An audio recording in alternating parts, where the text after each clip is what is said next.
How are current trading conditions for UBS, and how would you characterize capital markets now? I think markets are still difficult. You can really see that the support that equity markets in particular had through very expansionary monetary policy, that's vanning off. Global liquidity is still in a very difficult place, and we're seeing people adjust portfolio positions. And given the uncertainty in markets, many of our clients are actually stepping away from trading. Their sort of low activity levels, not just on the trading side, even in wealth management, the uncertain environment basically means that a lot of the clients sit on cash, avoid long-term decisions, and really are not very active. And that's a very difficult model to be in, be it if you're advisory-based, be it if you're transaction-based, and so it's a difficult environment still. Do you see any likelihood that that will change later this year as we get some political issues put to bed, i.e. we resolve the Brexit discussion, we know what the Fed's going to do through the summer with interest rates, we know who's in the US election campaign, and what difference will this make to client activity? Yeah, I haven't written the year off.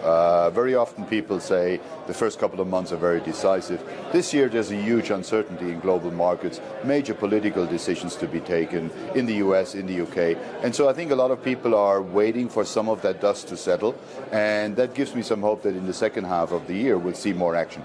The Fed has put again back on the table a June rate hike. They're talking about more than one rate hike this year. So we're going to see different conditions in bond markets over the rest of the year. And that's going to have an impact on equity markets and on how people invest, because if policy moves, people need to adjust their portfolios to have them well balanced. So I do think that the second half of the year will see more activity, but at the moment the indicators are still that markets are difficult and we see low activity levels. Would Fed rate hikes in the summer be an error?